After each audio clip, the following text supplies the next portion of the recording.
What's up guys, Orain here. So to say that the Google Pixel phones have been kind of a hit or miss in the market would be an understatement. The Pixel 3 and the Pixel 4 were kind of met with a lot of mixed reactions. Some people either loved them, some people hated them, and some people were just naturally bored by them in general. For whatever reason, there was just no kind of excitement when the Google Pixel was announced, similar to what you would get with either like a Samsung phone or even an iPhone coming out. But there was some excitement around a certain Pixel phone that came out, and that was the Pixel 3a, which was a budget version of that flagship Pixel that came out, and it had a lot of the great internals inside the phone itself. It still had a really good camera, and that phone was met with great reaction, good reviews, overall excitement, and people just really loved that phone. And that excitement looks like it's carrying over to the Pixel 4a that's actually due out pretty soon. So in this video, we're going to actually go over a lot of information about the Pixel 4a, take a look at how that phone is actually shaping up, and also just kind of discuss how that phone is very intricate and important to Google's strategy moving forward, and how they can kind of use that 3a brand to stand out in this crowded smartphone market. So without further ado, let's get started. So it's actually pretty funny because if you ask most people, people love the Nexus brand of phones, which was that kind of stock of phones that Google was releasing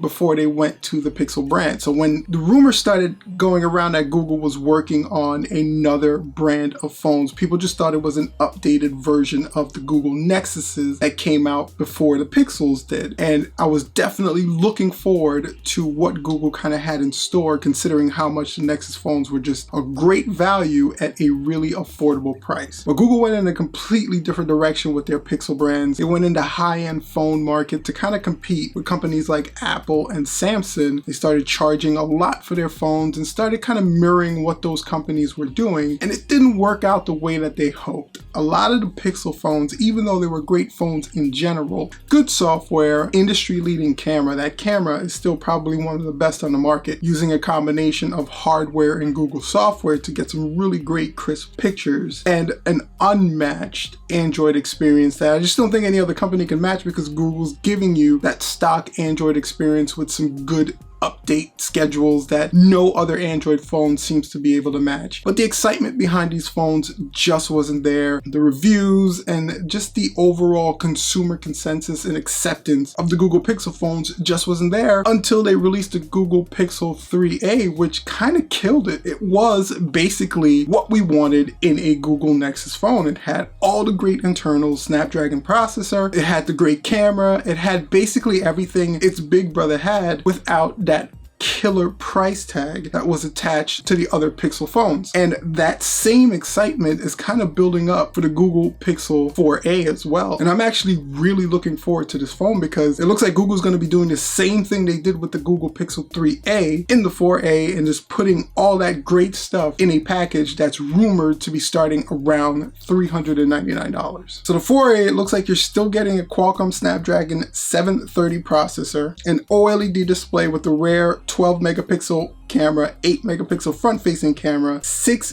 gigs of memory, a 64 or 128 gigabyte variant, and a 3080 milliamp hour battery, 18 watt wired charging. You have the USB Type-C port, and it is rumored, believe it or not, to have a headphone jack as well. And those are some pretty cool internals, pretty cool processing power. Again, you can kind of depend on that Google Pixel camera to do what it does. They just kind of nail that. What makes this phone so important for Google, and I hope Google's really kind of listening not to the reviewers, not to the YouTubers, but to their consumers in this time of economic uncertainty, in this time of economic shortage, where people just don't have the kind of disposable income they had before. Mid-range and budget phones become so important, and Google's kind of uniquely positioned to kind of take full advantage of this market, because they have been for so many years. They're the ones who decided to kind of jump up to that flagship tier $1,000 or $900 phone level when their Pixel phones were at the mid-tier to budget level already. So they already kind of have the formula to succeed in this level. They just have to kind of take advantage of what they already have. And I think the Pixel 3a kind of set them up on that path that the Pixel 4a could take full advantage of that mid-tier to budget market that's going to get so much more bigger now. We're in a time of an economic downpour where people just don't have $1,000 to spend on a smartphone anymore. I mean, last week we actually did a video saying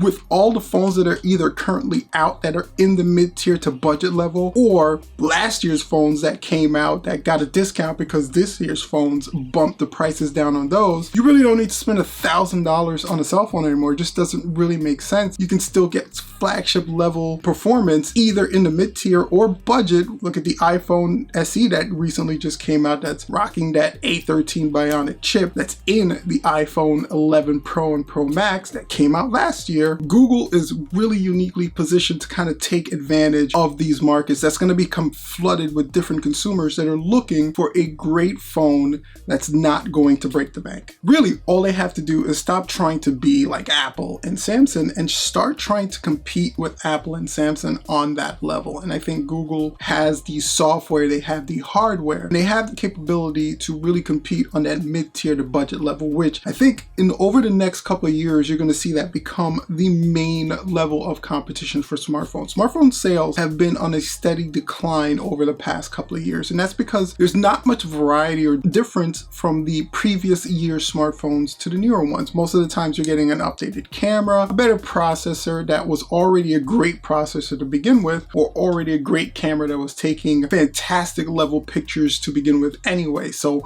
most of the average consumers, the average users that upgrade their phones once or twice every 2 or 3 years aren't going to be spending thousands of dollars on smartphones anymore. It's just not feasible for them. So they're looking for that mid-tier to budget level phone that's going to give them the bang for their buck. And that Pixel 4a is set up to sell like hotcakes if it's able to capture that market the way I know it can. And they just have to do a good job of really releasing this phone and making sure that they speak to the consumers that this phone is for. It's for that person who wants a flagship level kind of performance in their pocket while still maintaining some of that cash in your wallet. And I really am looking forward to the Google Pixel 4. I want to see exactly what Google has to offer with this phone. If it's anything like the Pixel 3, I think it's going to be an amazing phone. I'm not saying completely abandon the Pixel brands because I guess you need some kind of flagship phone to be released every year, but that 3A needs to be where they hang their hat on. They need to kind of dominate that mid-tier to budget market, and I think in the Android space, they're the ones that are poised to definitely do it. Anyway, guys, I want to know what you guys think about the Google Pixel brand in general. Are you a fan of the Pixel phones? Are you a fan of the Pixel 3a? Are you looking forward to the Pixel 4a? Go ahead and share that in the comment section down below this video. And while you're down there, if you enjoyed the video, don't forget to hit that like button and that subscribe button with that bell for notifications so you don't miss when I release some cool, helpful content like this one. Until next time, guys, you can check out this video we did on the next Samsung Galaxy Note that's coming out, some rumors and some information about that. And this is something that YouTube believes you'd enjoy watching. Thank you guys so much for checking out the video, and until next time, stay safe and peace out.